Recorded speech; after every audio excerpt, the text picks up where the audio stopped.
sa tingin mo, kamusta ang OPM ngayon? Dapat yata yung asawa kong tinatanong ko niya. Oo nga. Hindi, pero ikaw. Tinatanong siya dyan. Oo, okay din. Marami yung opinion. Madami opinion. Ako, baka tapos na yung sarap, di ba? Di ba tapos yung opinion? I think right now, because of what everybody's saying that OPM is dead, mas sasama-sama ang mga artists talaga. Mas ngayon na, nag-start na para mas nakakita ako ng unity ngayon in terms of the artists talaga. So yun na, kumbaga, right now kasi parang yung mga tao kasi ang akala nila kung anong OPM, yun yung mainstream. No, OPM is more than that.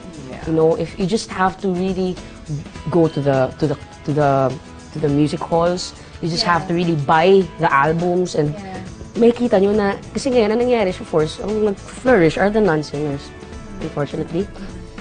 Pero, we are so much more than that. Napaka-rich actually ng OPM.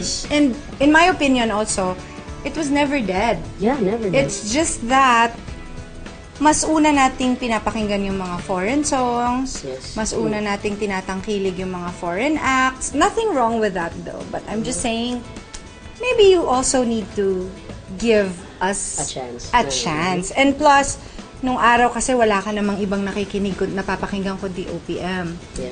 Actually, talagang nilaban nila yon. Ngayon, we're trying also. We're still trying. I think that's very important. To really have that mandate from the government to sustain and you know, to keep that yung music natin na mas mauna kaysa sa iba. Thank you very much, Aiza, and thank you, Lisa, for for giving us that insight about OPM.